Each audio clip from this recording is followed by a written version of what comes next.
Urgent! La Biélorussie entre en guerre. Loukachenko prépare le premier tir. L'ordre secret de Poutine est appliqué. Des drones russes décollent déjà de Minsk. Apocalypse en Russie, la nature se venge pour l'Ukraine. La Russie est en proie à une terrible catastrophe. Le Daghestan est sous les eaux. Rupture d'un barrage à Makhatchkala. Le prix du sang pour Poutine vient d'où on ne l'attendait pas. Explosion à Budapest. Il n'y aura pas d'élection. Orban est à l'agonie. La visite de Vance condamne le Premier ministre. Effondrement géopolitique en direct. Poutine est en panique. L'homme du bunker voit des drones de l'OTAN partout. Le dictateur a déclaré la guerre aux pays baltes. Zakharova et Peskov sombrent dans l'hystérie. Tout cela à suivre dans notre édition. Point chaud. En ce moment même, la Biélorussie prépare une offensive. Une nouvelle guerre commence. Le feu est déclaré. Les drones russes passent par Loukachenko. Le Batka dissimule tout. Moscou a donné le mauvais exemple à Minsk et pourrait bien en payer le prix. Un scénario familier est déjà sur la table. Vers qui le dictateur biélorusse va-t-il finalement tirer son premier coup? Et ne va-t-il pas ainsi se tirer une balle dans le pied? La suite maintenant. Le régime de Poutine prépare une nouvelle base d'attaque contre l'Ukraine, cette fois depuis la Biélorussie. Il ne peut y avoir, Pavel, aucun temps de paix. Nous nous préparons à la guerre. Moscou prévoit de déployer, notamment en Biélorussie, des bases de drones militaires à longue portée, ce qui réduira le temps de réaction de la défense ukrainienne. La Biélorussie n'a jamais été aussi prête pour la guerre qu'aujourd'hui. En 31 ans de pouvoir, Loukachenko n'a jamais autant investi dans le domaine militaire en Biélorussie. Et les chiffres parlent d'eux-mêmes. Rien que la semaine dernière, la Russie a lancé près de 400 drones et des dizaines de missiles sur l'Ukraine. L'attaque a principalement visé les infrastructures civiles. Il y a des morts et des dizaines de blessés. Poutine n'est pas en mesure de... L'armée d'occupation de Poutine n'est pas en mesure de mener des offensives. C'est inexistant. L'armée de Poutine n'a aucun potentiel pour des actions offensives. Poutine et son commandement se sont totalement repliés sur des frappes contre les villes paisibles d'Ukraine. Et ce n'est qu'une partie d'une stratégie plus vaste. Après l'attaque du 24 mars, le président Zelensky a confirmé que Moscou prépare une nouvelle phase d'escalade. Nous savons que la Russie prévoit actuellement de procéder au déploiement de stations de contrôle de drones à longue portée sur le territoire de l'Ukraine occupée, ainsi que 4 stations supplémentaires en Biélorussie. Nous réagirons de manière appropriée. Si la Biélorussie servait de couloir pratique pour la guerre, aujourd'hui les masques tombent. Minsk s'enfonce dans le conflit, devenant une véritable base arrière russe pour frapper l'Ukraine. Depuis 2022, des troupes Sahai sont déjà entrées par ici. Des missiles ont volé et l'offensive sur Kiev a commencé.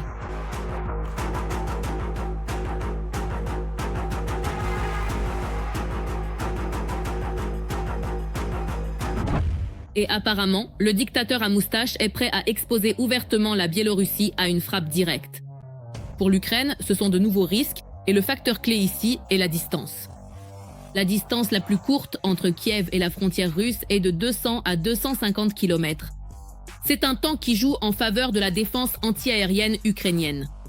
Mais si des positions de lancement apparaissent en Biélorussie, la distance sera réduite à environ 100 km. Et cela signifie moins de temps pour la détection, moins de temps pour réagir et un risque bien plus élevé de percée de la défense antiaérienne. Et dans cette configuration, ce n'est pas seulement l'Ukraine qui se retrouve sous la menace. Les risques se rapprochent rapidement des frontières de l'OTAN. La Russie est une société civile détruite, qui est simplement tournée vers la guerre. Et ce n'est qu'avec la guerre que la Russie et ses dirigeants peuvent exister avec succès.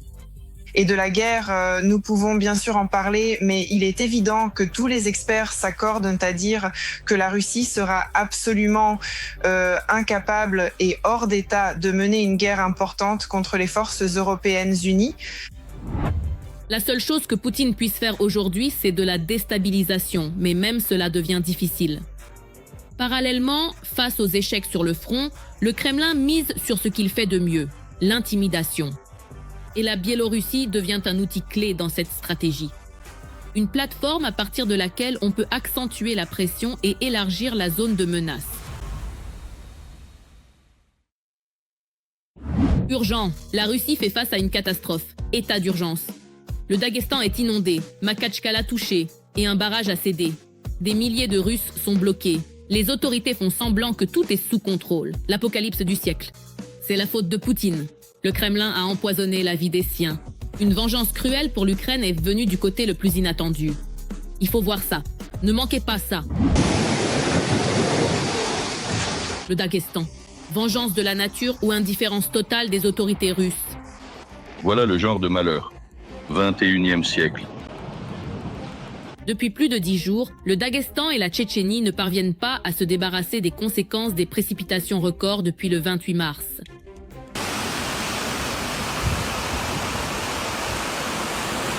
Et ce n'est pas que le gouvernement reste inactif. Ils ont juste une excuse en béton. C'est une catastrophe naturelle, nous n'y sommes pour rien. Mais néanmoins, tout est, comme toujours, sous contrôle. Mais cela ressemble à un énième rapport pour Poutine. À ce jour, la situation au Daghestan reste sous le contrôle de toutes les autorités. Pendant ce temps, dans la République, il n'y a ni électricité, ni eau, ni communication. Et les pauvres Russes sont obligés de céder eux-mêmes. Aidez-nous à évacuer nos gens. Nos Kamaz, beaucoup s'embourbent, ils ne peuvent plus sortir. Et comment se passer des appels vidéo naïfs des habitants aux autorités? Il s'avère que de telles précipitations anormales ne justifient même pas l'état d'urgence. On se demande bien pourquoi. Y compris des députés au niveau de la République, c'est-à-dire des représentants élus, mais ils ont expliqué qu'il n'était pas nécessaire, selon eux, d'instaurer l'état d'urgence. Certains districts ont déjà reçu une aide pour leurs importants dommages matériels. C'est pourquoi nous demandons que notre district de Novolak soit également inclus dans les zones d'urgence, afin que nous puissions bénéficier du même soutien que les autres. Ah, voilà donc le problème. Il s'agit d'obtenir une aide financière, sans aucun doute. En fait, divers mécanismes s'activent, notamment si les biens étaient assurés, cela peut être vu comme un cas de force majeure. Et ainsi de suite. Autrement dit, il faut examiner cela au cas par cas. Pourquoi les autorités craignent-elles de déclarer officiellement l'état d'urgence ou même simplement de reconnaître une situation d'urgence? Pendant ce temps, au Kremlin, c'est le silence radio. Rien d'étonnant, Poutine espérait sans doute que ça passerait. Mais pas de chance, le barrage du réservoir de Kedzousky a aussi cédé. C'est le retour de bâton, le boomerang de Kakhovka, pour ainsi dire.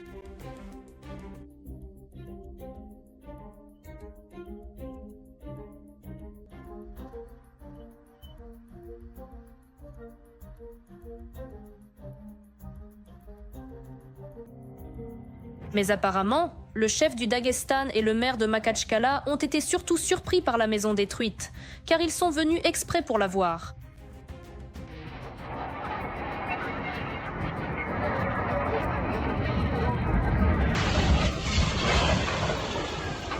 Mais le plus intéressant, c'est l'allocation budgétaire pour la région. Il y a 3 ans, le chef du Daghestan annonçait fièrement l'octroi de 12,5 milliards de roubles. Mais où est donc passé tout cet argent? Certainement pas pour renforcer ou moderniser la ville. Rien n'a été fait. Par conséquent, si quelque chose a été fait, ce n'était que sur le papier. Cela signifie que l'argent a fini dans les poches des fonctionnaires et la région n'était pas du tout prête pour cette crise. Rien du tout. Les égouts ne sont pas réparés, le barrage n'est pas renforcé. Bref, rien n'a été fait. Peu importe si des maisons sont détruites, mais l'infrastructure critique, par exemple, c'est certainement une autre histoire.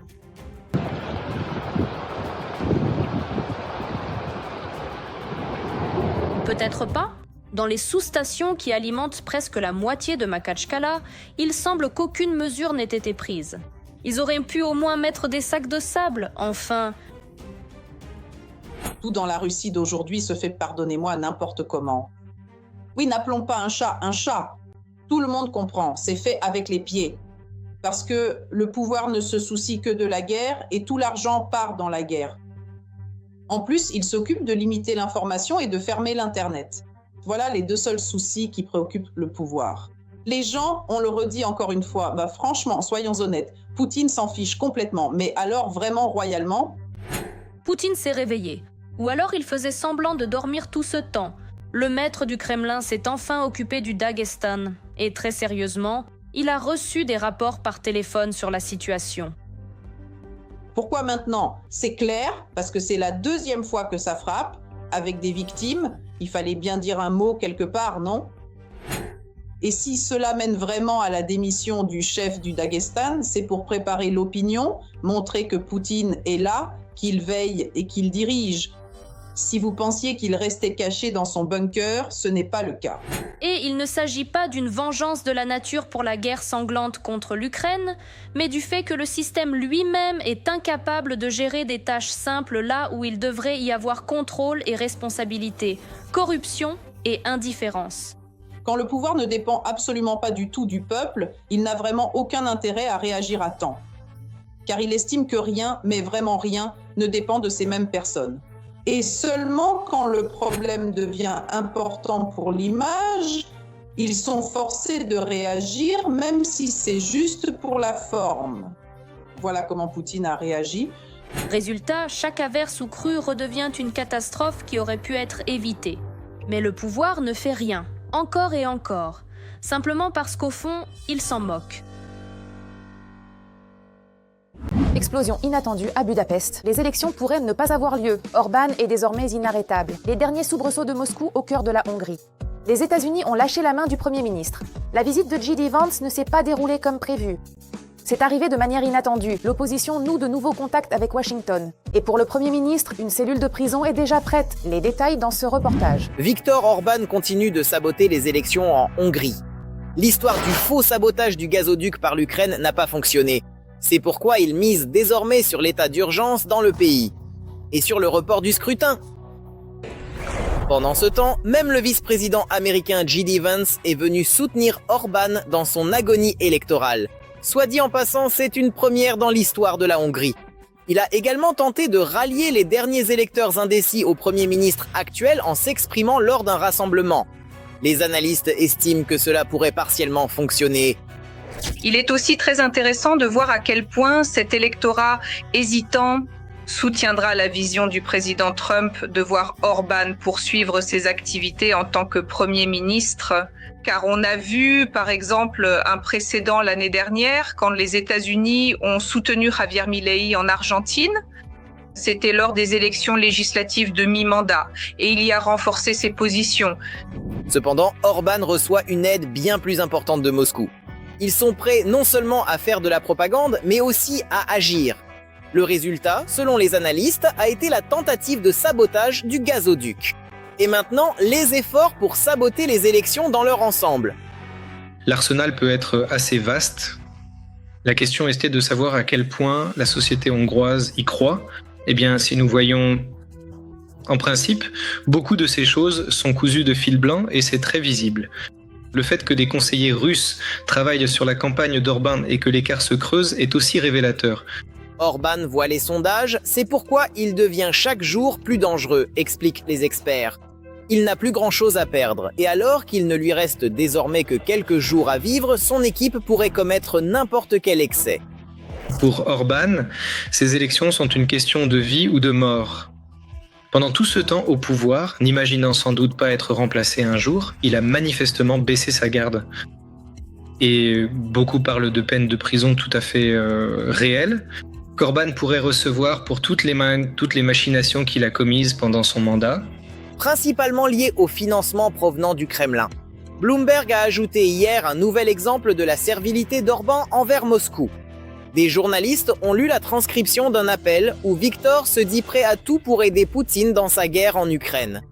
Et il s'est même comparé à la souris de la fable qui aide le lion à sortir de sa cage. Comme en témoigne le compte-rendu, cette remarque a provoqué le rire de Poutine. Et l'information elle-même a, semble-t-il, fait chuter encore plus la cote d'Orban. En Hongrie, les sociologues disent déjà que cela signifie en fait qu'il n'y aura pas seulement un changement de dirigeant, de nouveau Premier ministre, mais un changement du système qu'Orban a mis en place au cours des 16 dernières années. Certains analystes estiment que l'intérêt accru des États-Unis pour la Hongrie en témoigne également. Vu les accords avec Washington sur l'achat de gaz liquéfié, la visite de Vance pourrait être une volonté des États-Unis de garantir les contrats, peu importe si le pouvoir change. Trump, qui critique également l'Union européenne, a décidé d'occuper les créneaux qui étaient auparavant occupés par la Russie. Je n'exclus donc pas que si le gouvernement hongrois change, ce mécanisme d'augmentation des livraisons d'énergie alternatives en provenance des États-Unis au lieu de celles fournies par la Russie soit maintenu, ce qui est crucial vu qu'actuellement, à cause du conflit au Moyen-Orient, les prix du pétrole et du gaz grimpent. Quant aux citoyens ordinaires, ils semblent avoir enfin tout compris. Les promesses d'Orban, alors jeune, et du parti Fidesz ne se sont pas réalisées en plus de 15 ans. Et sur certains points, la situation n'a fait qu'empirer. Surtout en ce qui concerne l'état de droit et les droits de l'homme. On sait que la réforme judiciaire y est totalement à l'arrêt et la réforme des droits de l'homme fait aussi l'objet de très sérieuses critiques actuellement. Et aujourd'hui, parmi les 27 pays de l'Union européenne pour la corruption, c'est la Hongrie qui est à la dernière place. Les Hongrois, qui connaissent bien la corruption, ont une chance de changer de vie. S'ils le voudront vraiment, nous le verrons dès le 12 avril. C'est arrivé. Poutine voit des drones de l'OTAN partout. L'homme du bunker s'emporte, accusant les pays baltes d'attaque contre la Russie. Zakharova et Peskov ne savent plus par quels moyens crier. Lituanie, Lettonie, Estonie, trop fort pour le dictateur. Poutine est hors de lui dans son bureau. L'Ukraine et le Japon se sont alliés pour des technologies de drones de pointe. Nos drones semblent avoir accompli leur mission. Moscou est impuissante. Est-ce l'approche d'un fiasco épique ? Regardez.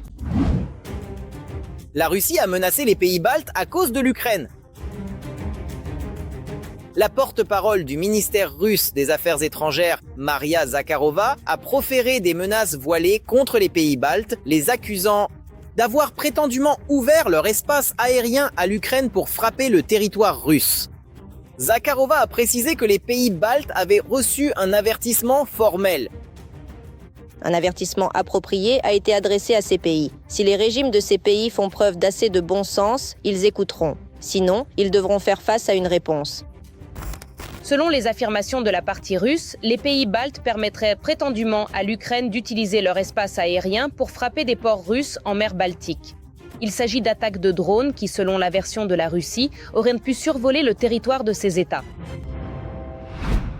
Après les premiers cas de drones ukrainiens atteignant le territoire des pays baltes, l'espace médiatique russe a commencé à diffuser la version d'une mise à disposition du ciel à l'Ukraine. Dans le même temps, il n'y a aucune confirmation officielle de telles accusations de la part des pays baltes eux-mêmes. Je pense que tout cela doit être interprété comme des tentatives de pression sur ces pays afin qu'ils cessent d'apporter leur soutien à l'Ukraine. Pourtant, il est de notoriété publique qu'il n'existe aucun fait prouvant que l'Ukraine envoie réellement ses drones via les pays baltes pour attaquer la mer Baltique. Mais il est assez difficile pour la Russie d'accepter sereinement cette situation qui, en plus de détruire les exportations de pétrole russe, porte des coups assez douloureux au régime de Poutine, à sa stabilité et à la manière dont, à vrai dire, le régime lui-même tente de se positionner comme invincible. Auparavant, le porte-parole du Kremlin, Dmitri Peskov, avait fait des déclarations similaires, suggérant également une possible réponse à l'Europe pour avoir prétendument ouvert son ciel à l'Ukraine pour des attaques contre la Russie. Moscou prendra des mesures si les pays de l'Union européenne fournissent réellement leur espace aérien pour des attaques de drones contre la Russie. Bien entendu, nous estimons que si l'espace aérien est mis à disposition pour mener des activités terroristes hostiles contre la Fédération de Russie, cela nous obligera à tirer les conclusions qui s'imposent et à prendre les mesures correspondantes. Sur fond d'intensification des frappes ukrainiennes contre les infrastructures militaires et énergétiques de la Russie, notamment dans la région de la mer Baltique, la Russie durcit sa rhétorique à l'égard des pays membres de l'OTAN dans la région. En réalité, les Russes savent parfaitement que les drones ukrainiens ne sont pas passés par le territoire de la Lituanie, de la Lettonie et de l'Estonie, mais ils profitent simplement du moment pour intimider leurs voisins. Les Russes tentent psychologiquement d'intimider les pays baltes pour qu'ils réduisent leur soutien à l'Ukraine sous peine de menace d'une invasion militaire directe, ce qui concorde tout à fait avec les nombreuses déclarations dans les médias mondiaux, ainsi qu'avec les thèses de Trump selon lesquelles il n'aiderait pas les pays de l'OTAN en cas d'attaque militaire contre eux. En réalité, toutes les accusations de la Russie sont sans fondement. Tout le monde le sait parfaitement, il n'y a aucune preuve, mais la Russie tente à nouveau de faire pression sur ses voisins en utilisant la guerre en Ukraine comme argument. Mais ce n'est pas tout. Le Kremlin a paniqué face à la coopération entre l'Ukraine et le Japon dans le domaine des drones militaires. Maria Zakharova a déclaré qu'un tel partenariat nuisait aux intérêts de sécurité de la Russie. En aidant le régime néo-nazi de Zelensky, le Japon s'enfonce dans le conflit ukrainien, dégradant davantage ses relations avec la Russie, déjà mises à mal par Tokyo. Récemment, la société japonaise Terra Drone Corporation a signé un accord de coopération stratégique avec l'ukrainienne Amazing Drones, spécialisée dans les drones d'interception. Terra Drone a annoncé son intention de renforcer sa présence en Ukraine. En Russie, cette coopération entre le Japon et l'Ukraine n'a pas été appréciée.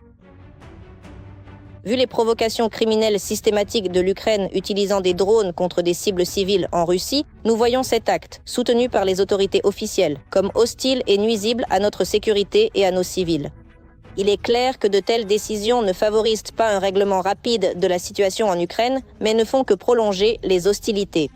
Nous tenons également à rappeler que les armements qui représentent une menace pour notre pays et nos citoyens, ainsi que les installations de production qui les fabriquent en Ukraine, constituent des cibles militaires légitimes pour les forces armées de la Fédération de Russie.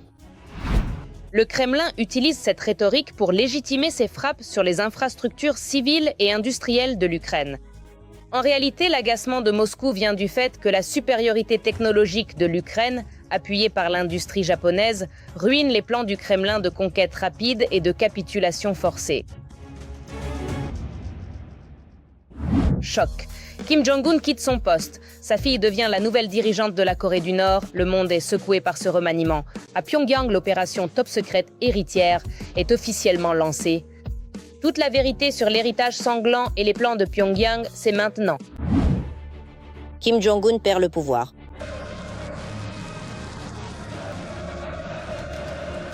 Un remplaçant est-il en préparation pour le dictateur nord-coréen ?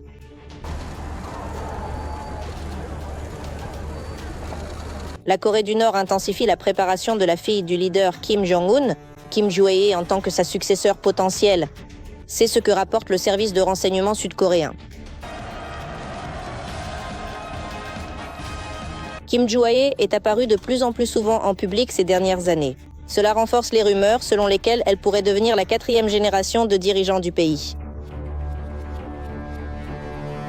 En mars, les médias d'État nord-coréens ont publié une vidéo de Kim Jong-un et de sa fille Kim Joo-ae aux commandes d'un nouveau char.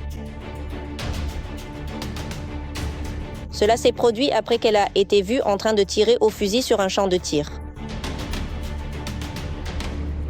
Selon les médias d'État de la Corée du Nord, Kim Joo-ae serait née au début des années 2010. En septembre, elle a effectué son premier voyage public à l'étranger avec son père.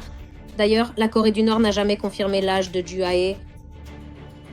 Rappelons que Kim Jong-un a permis à sa fille d'apparaître en public pour la première fois lors d'un tir d'essai de missile balistique intercontinental, en novembre 2022.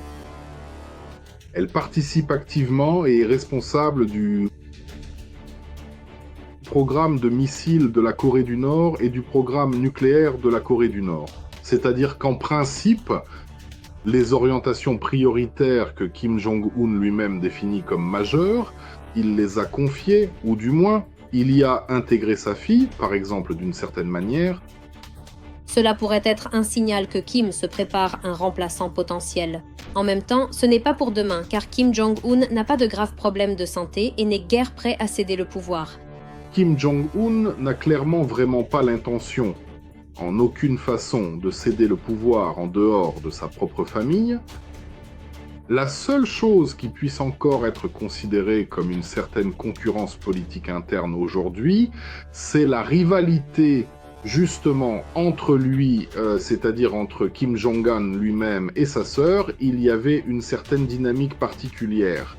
Mais maintenant, il a un peu modifié son positionnement politique interne afin qu'elle puisse se concentrer davantage sur le travail au sein du parti.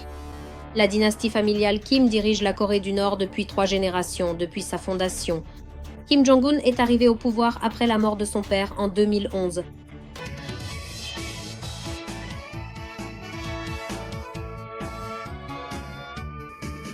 Le début de l'ère du contrôle total de Kim a été marqué par l'exécution exemplaire de son oncle en 2013.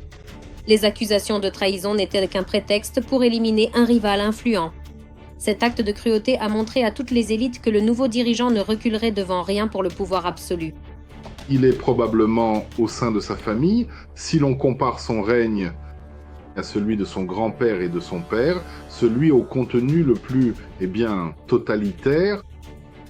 Et pour Kim Jong-un, la vie humaine ne signifie rien.